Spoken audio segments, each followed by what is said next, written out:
날이 참 많이 덥죠. 여름에 더운 것이 당연하다 생각을 하는데 우리가 지금 겪고 있는 이 더위는 사실은 예전의 더위와는 좀 다른 더위가 아닌가 싶습니다. 계속 아시다시피 평균 기온이 올라가고 있습니다. 지구온난화로 인한 기후위기라고 볼 수 있는 것이죠.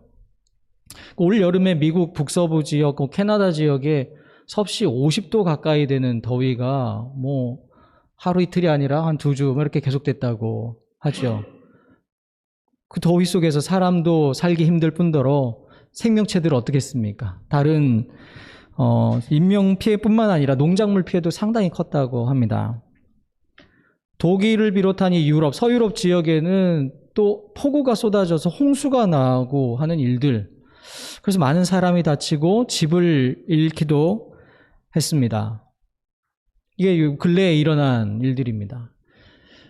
코로나 바이러스 백신 접종이 이제 계속 되고 있는데, 이제 백신 접종이 되면 이제 코로나19가 좀 잠잠해지지 않을까 예상을 다들 했습니다. 그런데 변이 바이러스가 생겨나고 감염자는 예전보다 더 늘어나고 있는 것이 요즘의 추세입니다.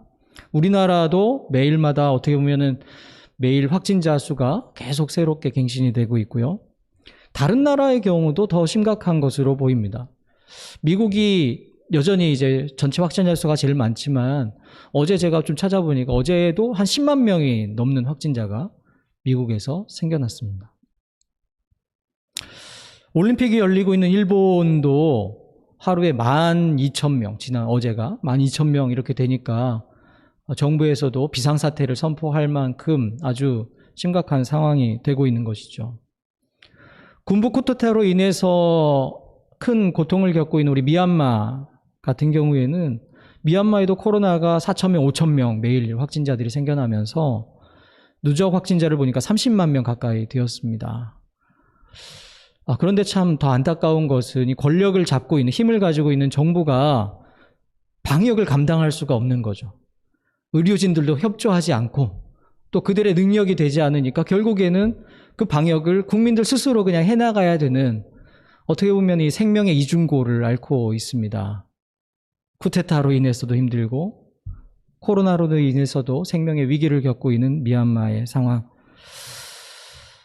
어떻게 보면 몇 가지 사례만 말씀을 드렸지만 지금 우리는 생명의 위협을 당하고 있는 시대, 생명의 위기의 시대를 살아가고 있다 생각이 듭니다. 근데 참 아이러니한 것은 이 인류의 생명, 그리고 이 생태계의 생명을 위협하고 있는 가장 큰 원인이 과연 어디에 있는가 생각해 볼 때 그것은 다른 어디에 있는 것이 아니라 바로 우리 인간들에게 있다라는 사실이 아이러니인 것이죠. 오늘 우리가 성서정과 본문에 따라서 요한복음 말씀을 읽었습니다. 요한복음은 마태, 마가, 누가복음과는 내용이 많이 다릅니다.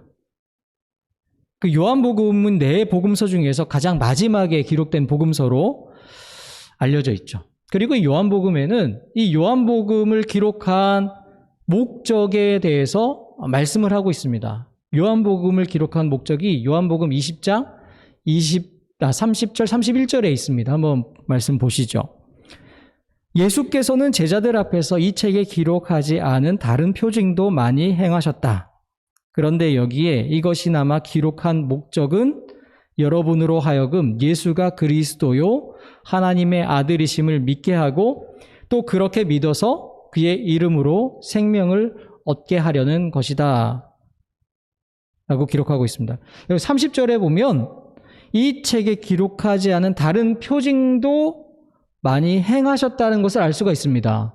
다른 표징을 많이 행하셨는데 이 책에 기록한 표징들은 예수님께서 행하신 여러 표징들, 여러 가지 우리는 기적, 이적 이렇게 표현도 하는데 표징, 표적 이런 것들이 수많은 여러 가지 표징들이 있었는데 그 중에서 저자가 어떤 의도를 가지고 몇 가지 표징들을 선택했다는 말씀이죠. 여러분, 왜 여러 가지 표징들 가운데 몇 가지만 골라서 왜 몇 가지만 골라서 기록을 했을까요? 사실 그 이유가 31절에 있습니다. 그러니까 이것이나마 기록한 목적은 여러분으로 하여금 첫 번째가 예수가 그리스도요 하나님의 아들이심을 믿게 하기 위해서라고 말합니다. 그리고 두 번째가 그렇게 믿어서 그 이름으로 생명을 얻게 하기 위해서라고 이야기를 합니다. 수많은 표징들 중에서 몇 가지 표징들을 선택한 것은 예수가 그리스도다. 그리고 그를 믿음으로 생명을 얻는다라는 것을 이야기하기 위해서라는 거죠. 믿음과 생명. 요한복음을 보실 때는 이 믿음과 생명을 주목해서 보셔야 됩니다. 왜냐하면 요한복음에 있는 내용들은 믿음과 생명을 위해서 목적을 가지고 기록된 내용들이기 때문입니다. 그래서 여러분 요즘과 같이 넘어갔네요. 요즘과 같이 생명의 위기에 처해 있는 이때에 그러니까 믿음과 생명의 메시지가 담겨 있는 이 요한복음을 읽는 것은 사실은 큰 의미가 있습니다. 우리가 요한복음을 통해서 참 생명에 대해서 생각하고 그리고 생명의 길을 함께 찾아가고 또 그 길로 함께 걸어가야 하는 것 아니겠습니까? 요한복음을 통해서 말씀하신 이 믿음과 생명, 이 두 가지 키워드를 생각하시면서 오늘 말씀 같이 한번 들으면 좋겠습니다. 먼저 이 요한복음의 기자가 아까 말씀드린 것처럼 여러 수많은 예수님의 표징들 중에서 몇 가지 표징들을 선택했다고 합니다. 그러면 요한복음 저자가 선택한 표징들이 어떤 것들이 있을까요? 몇 가지인지 혹시 아십니까? 예전에 홍시 목사님도 얘기하셨던 걸로 기억을 하는데 몇 가지의 표징이 요한복음에 기록되어 있을까요? 성경에서 몇 가지 하면은 숫자가 굉장히 한정적입니다. 상징적인 숫자이기 때문이죠. 완전수를 의미하는 7가지. 7가지 표징들이 있습니다. 첫 번째가 빈칸이 있는데 요한복음 2장에 나오는 표징입니다. 어떤 걸까요? 네. 가나의 혼인잔치에서 물로 포도주를 만드신 예수님. 기억나시죠? 네. 두 번째는 4장에 나옵니다. 4장에 나오는 어떤 내용이 있을까요? 4장에는 고치셨는데 왕의 신하의 아들을 고치셨어요. 왕의 신하의 아들을 고치신 예수님. 그리고 이어진 5장에서는 세 번째 이적을 기록하고 있습니다. 표징을 기록하고 있습니다. 베데스다 연못에서 그 물이 움직이기를 기다리면서 있었던 몇 년 된 병자죠? 예, 38년 된 병자. 네. 뭔가 성경 퀴즈 되는 듯한 기분입니다. 38년 된 병자를 고치신 예수님. 네 번째 이적이 6장에 나옵니다. 오병이어 하면 5,000명을 먹이신 예수. 남성 장정만 5,000명이라고 하니까 사실은 더 되는데 일단 우리는 그냥 편의상 5,000명이라고 하죠. 5,000명을 먹이신 예수님. 다섯 번째 이적이 6장에 나오는데요. 어디를 걸으셨을까요? 네, 물 위를 걸으신 예수님. 갈릴리 호수 물 위를 걸어오신 예수님이 기록되어 있습니다. 여섯 번째 표징은 9장에 나오는 실로암. 우리 실로암 하면 또 아시죠? 네. 시각장애인의 눈을 뜨게 하신 예수님. 마지막 7번째 표징이 11장에 나오는 죽은 친구 나사로를 살리신 예수님. 이것이 7가지 표징입니다. 그러니까 요한복음에는요, 예수님이 행하신 여러 가지 이적들 중에서 이것 7가지를 기록하고 있습니다. 이 7가지 표징들은 그저 예수님이 이 세상에 있는 사람들과는 차원이 다른 어떤 놀라운 능력을 가지고 계신 그런 분이다. 이런 놀라운 이적을 행하시는 분이다라는 어떤 그 단순한 차원의 이야기를 하는 것이 아닙니다. 왜냐하면 여기에는 이것을 선택한 목적이 있기 때문이죠. 그 목적이 무엇이라고요? 예수가 하나님의 아들 그리스도다라는 것과 그로 인해 생명을 얻게 된다라는 것을 전하려는 분명한 목적을 가지고 있습니다. 그래서 여러분, 우리가 이 말씀들을 보면서, 이 기적들을 보면서 참 놀라운 일이죠. 그러면서 예수님 믿으면 고칠 수 없는 병도 치유를 받고 불치병도 고침을 받고 예수님을 믿으면 이런 놀라운 일들이 일어나고 심지어는 죽은 사람도 살아날 수 있다라는 그런 확신을 가지는 것, 그렇게 많은 분들이 가질 수 있지만 사실은 그렇게 가지는 것은 엄밀한 의미에서는 이 말씀의 원래 목적과는 맞지 않은 예다, 그렇게 볼 수 있는 것 아니겠습니까? 우리는 이 말씀을 통해서, 요한복음을 통해서 요한복음의 저자가 이야기하고 있는 이 하나님의 아들이신 예수에 대해, 그리고 그분이 주시는 생명에 대해 우리의 시선과 우리의 마음을 집중해야 한다는 것입니다. 여러분, 예수님이 누구이십니까? 과연 예수님이 주시는 생명이 무엇이며 또한 거기에 그 생명의 특징은 무엇이겠습니까? 이와 연관해서 요한복음에서는 다른 복음서에는 찾아볼 수 없는 또 하나의 특별한 내용이 있습니다. 그러니까 예수님이 누구인지를 선언한 내용입니다.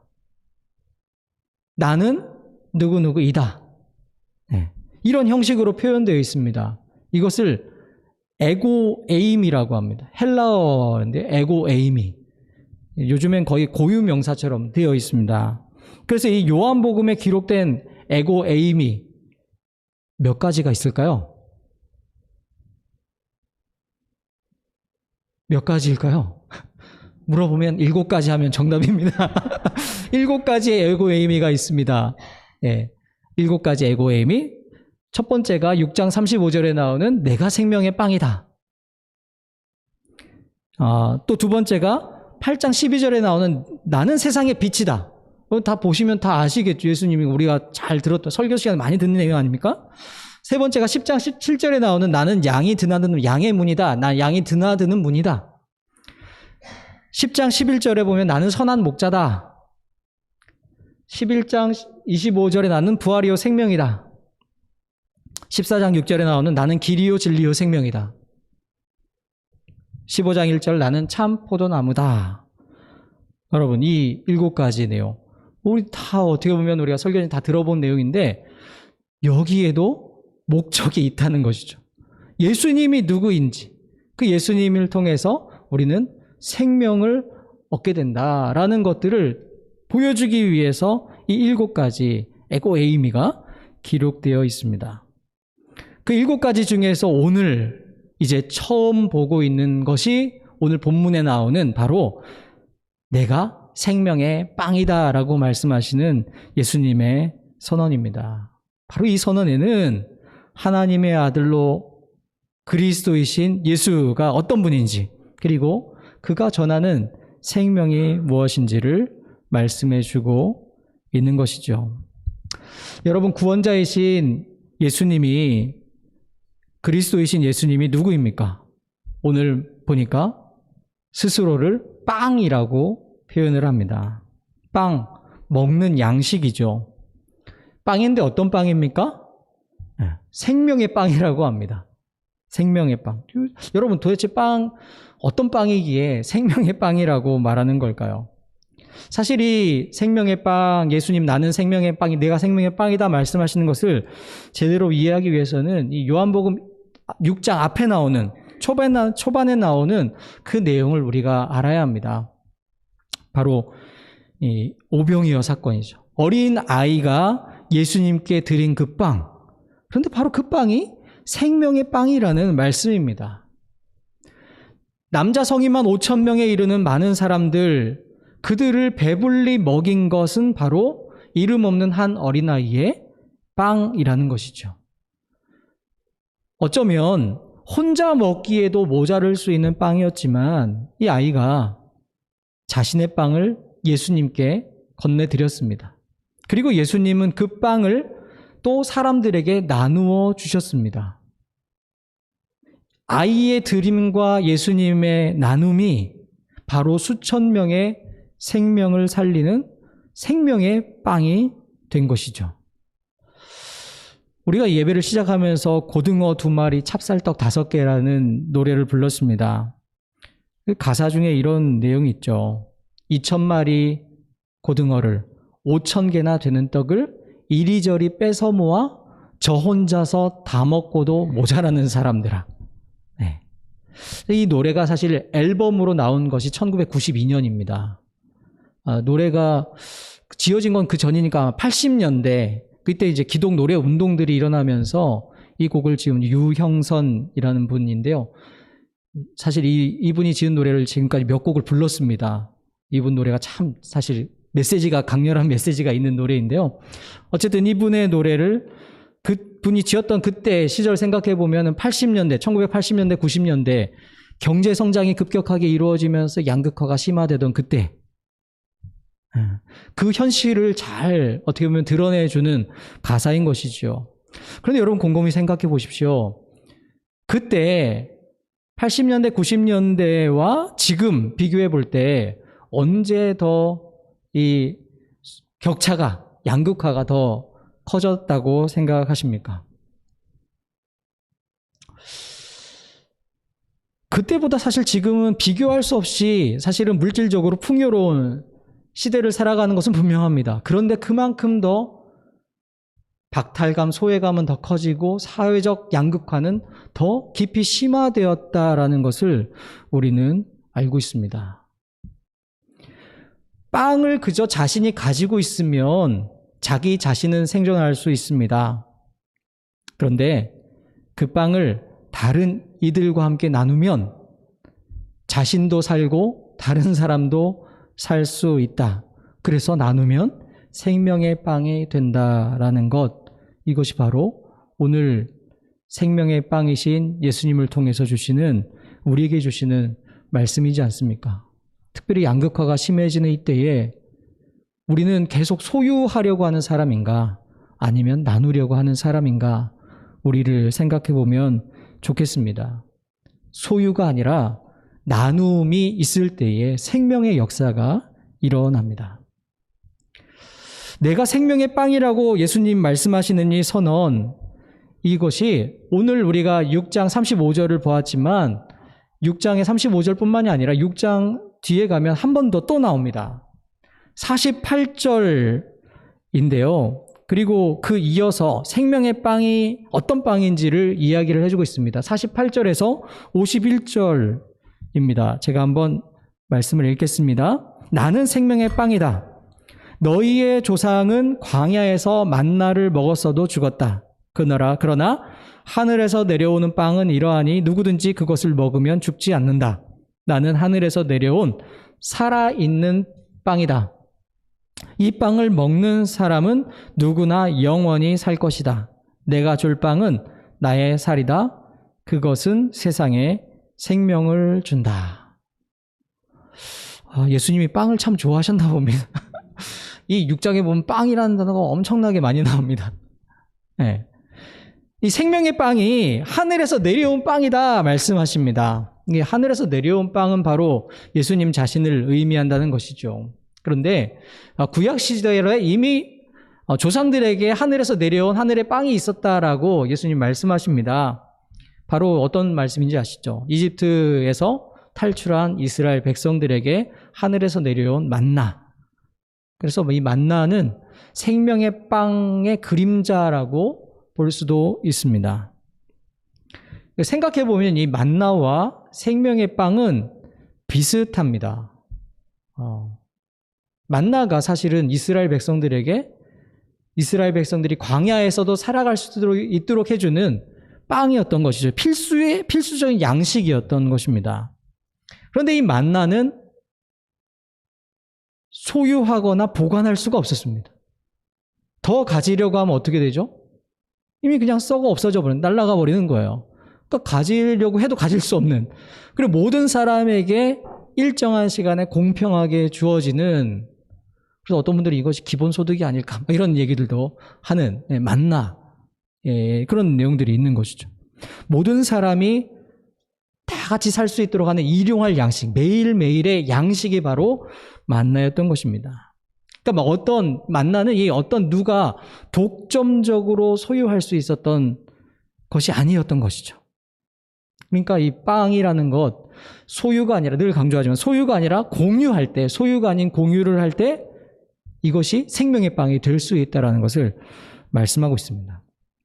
그런데 이제 만나와 생명의 빵의 좀 차이를 본다면, 이 만나는 그래도 광야 생활이 끝나면 그쳤습니다. 이게 만나의 한계인 것이죠. 그런데 이제 그 한계, 만나가 가진 한계를 넘어선 진정한 만나라고 할까요? 진정한 생명의 양식, 생명의 빵, 바로 예수님이다라고 예수님께서 말씀하고 있는 것입니다.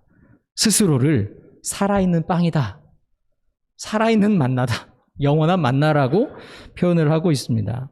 여러분, 어떻게 예수님이 살아있는 빵, 생명의 빵이 될 수 있습니까? 바로 51절에서 말씀을 해주고 있습니다. 내가 줄 빵은 나의 살이다. 그것은 세상에 생명을 준다. 자신의 살을 내어주어서 생명을 주었다라는 것이죠. 생명의 빵의 어떻게 보면 존재의 양식은 자신을 죽이는 살신 생명이라고 할까요? 자신을 죽임으로 생명을 주는 것, 자신의 자신의 생명을 내어주는 것이 바로 진정한 생명을 여는 길이라는 것을 우리에게 말씀해 주고 있습니다. 예수님께서는 자신의 생명을 내어줌으로 세상에 새로운 생명의 길을 열어주셨습니다. 자기 희생이 생명의 길이라는 말씀입니다. 생명의 빵은 자기 희생으로 이루어진다라는 것이죠. 지금 우리는 생명 위기의 시대를 살아가고 있습니다. 그러면서 이런 생각을 해보게 됩니다. 과연 10년, 20년 후에 우리는 어떻게 살아가고 있을까? 요즘에 제가 청소년들을 조금 만나면서 친구들에게 하는 교육이 이제 지구시민 교육이라고 있는데요. 그 교육을 하면서 친구들에게 이런 질문을 계속 해봅니다. 10년 후에 우리들의 삶은 어떨까? 20년 후에도 우리가 어떤 삶을 살고 있을까? 과연 우리가 잘 살고 있을까?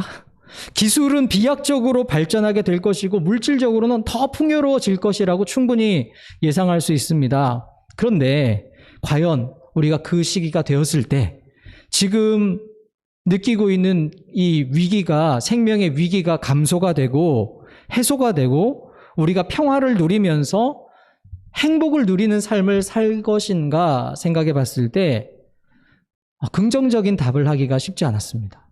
제가 너무 비관적인 사람이어서 그런지 모르겠지만 과연 그렇게 밝은 미래가 열릴까라는 회의적인 생각이 든 것입니다.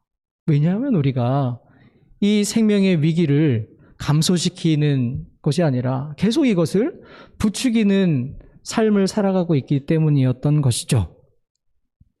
여러분, 이러한 때에 우리에게 정말 필요한 것이 무엇이겠습니까? 바로 생명의 빵이 필요합니다. 예수님과 같은 생명의 빵이 필요하죠. 우리 그리스도인들이 바로 생명의 빵이 되어야 하지 않겠습니까?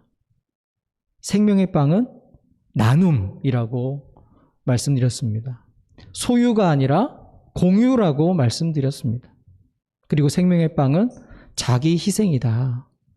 예수님께서 나눔, 공유, 자기 희생의 삶을 사셨고 그 삶을 생명의 빵이라고 하셨습니다. 생명의 빵이 실제로 되셨습니다. 오늘 우리에게 필요한 것도 우리가 바로 생명의 빵의 역할을 감당하는 것, 우리 모두가, 우리 예수 함께 공동체가 생명의 빵이 되기 원합니다. 우리를 통해서 생명이 더욱 풍성해지는 역사를 하나님께서 이루어 주시기를 간절히 기도드립니다. 기도하겠습니다. 주님, 우리가 주님이 그러셨던 것처럼 생명의 빵이 되기 원합니다. 함께 나누고 공유하면서 자기 희생의 길을 걷는 그 길이 생명의 길인 것을 알게 하시고 그 길로 한 걸음 한 걸음 걸어가는 우리 예수 함께 공동체 되게 하옵소서. 예수님의 이름으로 기도드립니다. 아멘.